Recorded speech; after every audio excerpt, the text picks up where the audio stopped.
in every country in the world, there are JCB backloaders and diggers that are currently clearing contaminated sites, moving rubble, unblocking roads, moving fallen pylons, and on Thursday, you'll see where this idea is going. On Thursday, I think it's time for the whole country, symbolic, to get in the cab of a JCB, the custard colossus, and remove the current blockage that we have in our parliamentary system. That's what we need to do, because the choice, frankly, as Sajid has said, could not be starker on Thursday. 48 hours from now, our country can choose between going forward, punching through the current deadlock, and achieving a brighter future together with a one-nation Conservative government, or we can remain stuck in neutral, paralysed with more deadlock, defeatism, division, and drift under a coalition with, as Sajid pointed out, coalition. It's the only mathematical alternative to a working majority Conservative government is a coalition led by Jeremy Corbyn, propped up by Nicola Sturgeon. And frankly, my friends, I think it will be an economic disaster for this country, because they whack up taxes. In the end, it's always everybody who pays more taxes under a Labour government. They whack up taxes for ordinary taxpayers, £2,400 a head, £1,000 more for people earning as little as £20,000 a year. It would be an economic disaster in the sense that the cost of borrowing for the whole country would go up, pushing up people's mortgages. It would also be a political disaster, because it would mean this country would be led by a Hamas-backing, IRA-supporting, anti-Semitism condoning appeaser of the Kremlin. And today, this is what he is. Look at the record. I mean, just go look at the record. But if you doubt me, you doubt me. Listen to what his health spokesman said today. John Ashworth. He revealed that he thinks his own leader is a security risk, and I think he couldn't be clearer than that. But there's another factor that Mr. Ashworth mentioned that I think is even more terrifying when you look at the year ahead, our prospects for our country. And John Ashworth made it absolutely clear that he thinks the reason Mr. Corbyn is failing to persuade some people to vote for him, failing to say large numbers of people vote, is he is blocking Brexit. He won't get Brexit done. Don't listen to me. Look at what John Ashworth, his health spokesman, said. He's absolutely right. And Jeremy Corbyn, the SNP, with the other Liberal Democrats, they're blocking Brexit. They don't want to get it done. And we do. We want to respect the will of the people. We're Democrats.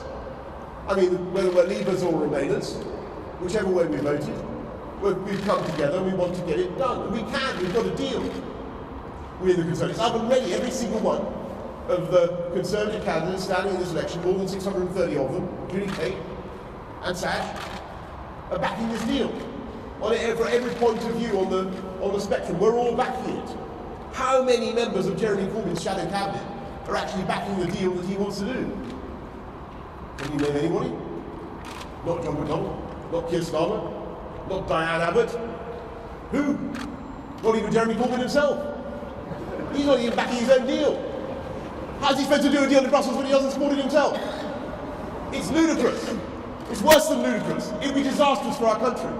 We'd spend a whole year in dither, drift, confusion, not just with a referendum on Scotland, which we don't need, we have one in 2014. The people of this country were told it was once in a generation event. We'd have another referendum on the EU. Toxic, divisive, pointless, holding the country back. And we want to get on. We in our one nation Conservative Party, we want to get on. Our deal allows us to get out of the EU on January the 31st. It gets Brexit done and get all the benefits of Brexit. We take back control of our money, our borders, our laws. We can do all sorts of things differently, whether it's regulating differently on animal welfare or cutting VAT on sanitary products or having free ports around the country, doing free trade deals, having our own democratically accountable immigration system. All those things we can start doing from January the 31st. And you will see economic benefits as well, immediately. Because the confidence will return to this country.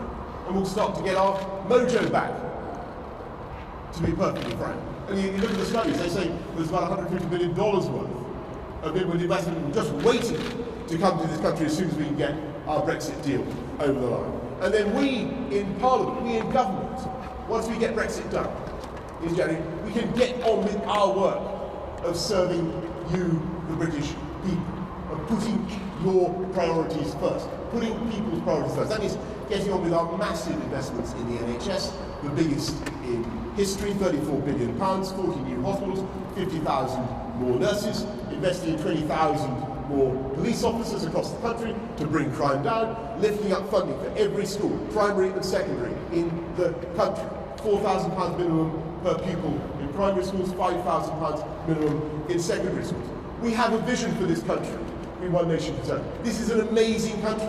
We want to unite it and take it forward. We want to unite and level up. We think, that talent and genius is evenly distributed around the whole country, but we think that opportunity is not fairly distributed. And the way to solve that is to invest in infrastructure, in better education, and in technology. So we're putting in gigabit broadband across the country, 5G telephony, using infrastructure, education, and technology to bring the country together.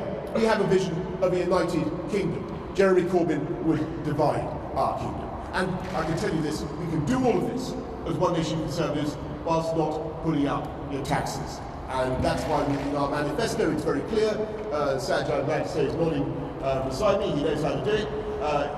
We will not put up income tax, VAT, or national insurance contributions. So those are just some of the things that we want to do. I can tell you much more about our plans for childcare. I can tell you much more about what we want to do to make this country an environmental leader, cutting CO2, and we can and we will.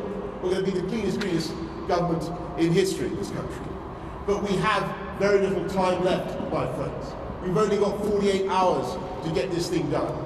I want you now to reflect on the gravity of the choice we have before us. This is a momentous occasion for our country. We have, I've never known an election like it. I've never known a moment when the choice before us was so clear and so stark. And I urge you all to think about it very, very hard. We have 48 hours to end the deadlock. 48 hours to end the gridlock, think of another word. Deadlock, gridlock, roadblock. 48 hours. 48 hours to get rid of the roadblock that's in the path of this country. And you've seen how we can do it, literally and figuratively. We can do it. You can do it. You can do it with your votes, with your support. We can end the gridlock that is holding our country back. We can move forward together. And I hope very much that we will collectively be able to remove the wall.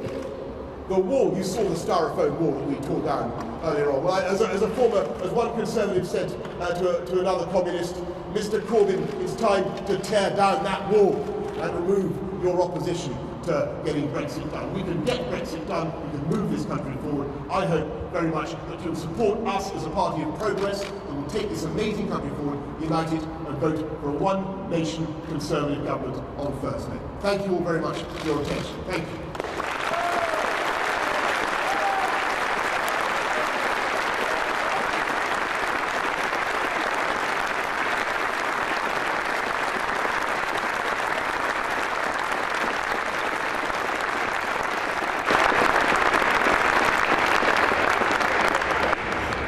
I'm going to go to John.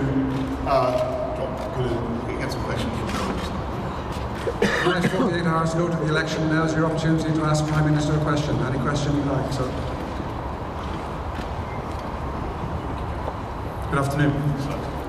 So, Mr. Prime Minister, if you are still in number 10 at the end of the week, will HS2 happen on your watch? And is it what the country needs? So, well, let me tell you, HS2, I think, is a scheme that is running now at £88 billion in estimated cost, projected cost. I think it could go higher, to be perfectly honest. I've been in office for 130 days or so. I think it's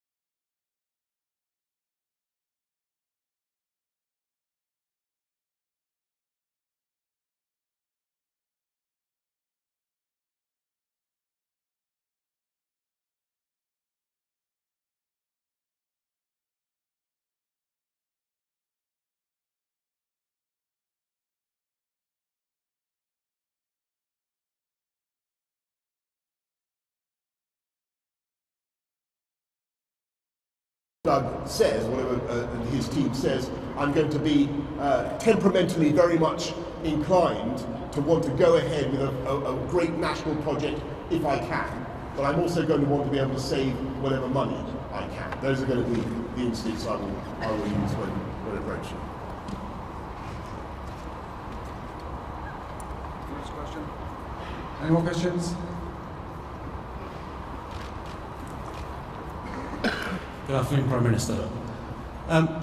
If you're not in a majority on the 13th of December, what's your view of the justification of paying parliamentarians salary for the next 3 years if they continue their belligerence, impotence and incompetence at getting anything done? Well, it's a particularly brilliant question in my view. I struggled, frankly, I think I struggled to see it, because I think that the people of this country do want positive, dynamic government that moves us forward. And what they don't think they want is paralysis, dither and drift. And if you look at it, the last 3.5 years, Brexit has been the biggest issue facing this country. The people of the UK mandated us in Westminster, all of us, to get it out. We promised time and time again that we would do it. And I think one of the reasons people go on and on about trust in politics, one of the reasons trust in politics has been undermined, the major reason, is that parliamentarians have kept breaking that promise. And it's clear from what John Ashworth has said today that Labour intends to block Brexit if they possibly can. Let's move this thing forward. If MPs turn up and continue to block Brexit, how on earth they can justify growing their salaries, I don't know. But I don't think I would have the powers without. I think I have the powers under any circumstances to take away salaries from MPs, and I think I'd be accused of anti-democratic behaviour. But I take your point very sincerely. I think it would be a scandal if the delay continued. Well, a gentleman on my right says, interjects and says most of them are going to be sacked on Thursday anyway. Well, I'm not sure about that.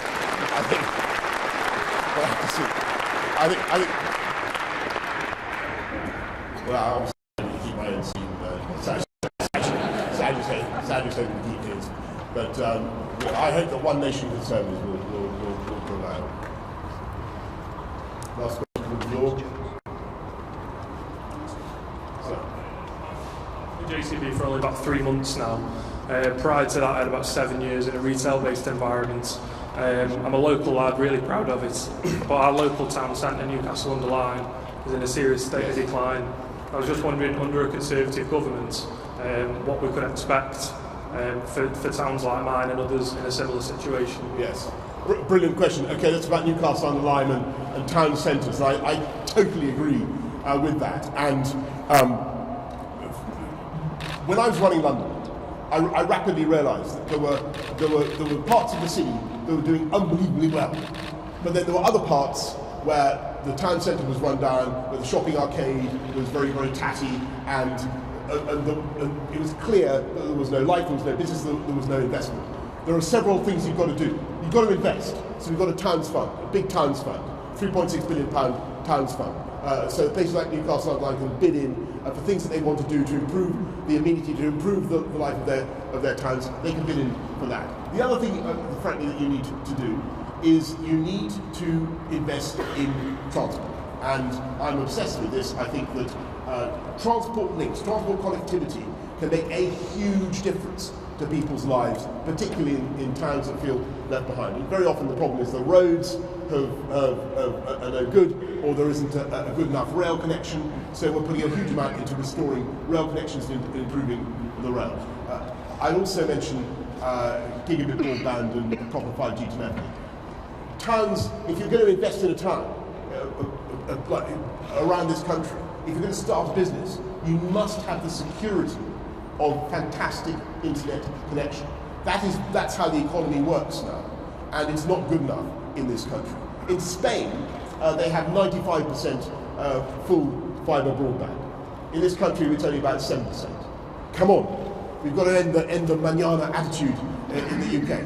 We can do much, much better. We want full fibre broadband and also better mobile telephony, as I said. All these things will help, but you've also got to give local people the power and the confidence to do things for themselves. So I want to see local communities more empowered to invest in their towns with better local democracy, so that you have strong local champions for their communities. You don't rip off the businesses, by the way, with higher business rates, but who are champions for their local communities and really get things moving. So we'll be looking to devolve powers to towns and regions as well. I want to see a renaissance in our towns. You know, some of our cities are doing fantastically well. Some of our cities are doing fantastically well. Too many of our towns feel left behind. And our agenda, uniting and levelling up the country, is all about addressing that injustice. It's not just an injustice. It means there's so much potential in this country that is going to waste. And that's what we need to do. And all of that we can get going if we get Brexit done and if we move the country forward. And that's why we must end the current paralysis and take the country forward on Thursday. And those are some of the things I want to do for towns and communities across the country. I hope that goes somewhere to answering your question. But it's one of my favourite subjects. John Stevens from the Daily Mail, please. John Stevens from the Daily Mail. Prime Minister, Labour's Jonathan Ashworth has been recorded saying that Jeremy Corbyn's chances of getting a majority are dire. He's right, isn't he? You're home and dry. Absolutely not, John. This is a very close-fought election, and we need every vote. As I say, the only mathematical possibility, the only mathematical alternative to a working majority Conservative government is the real risk of another hung Parliament. That's another 5 years of confusion, chaos, dither, delay, and division. We cannot go down that route. And I'm sorry to say this, but you remember what happened in 2017. Polls can be wrong, John, and we need to be fighting for every vote. We certainly are. I think, as it happens, John Ashworth did make a very good point, which is that, as I say, Mr. Corbyn, I don't think, he does, as John Ashworth rightly says, does present very serious questions about his security, the security risks that he would pose, and his previous allegiances and views. But I think the other very relevant point that Mr. Ashworth made was that Jeremy Corbyn wants to block Brexit. And that is, I'm afraid, the key fact that when you look at a future Labour government, should disbar them from office. If they can't get Brexit done, they're going to be standing in the path of our democracy and holding our country back. And that is the choice. Sam Lister from the Daily Express. Prime Minister, you just mentioned the very real possibility of a hung Parliament. If that position happens and you are returned in a minority government on Friday, what's Plan B for Brexit? Well, Sam, we've just got to get Brexit done, and you're asking me to contemplate something pretty appalling in my view. I don't see any alternative but a working majority to deliver it. And with the best will in the world, listening to, Nicola Sturgeon has just hired a bus with Stop Brexit on it, so she's obviously not in favour of it. And she's obviously the only way that Jeremy Corbyn can remain in office. So it's very hard to see how we do it without a working majority Conservative government. And that's what we need to go for. Matt Dathan from the Sun. Matt Dathan from the Sun.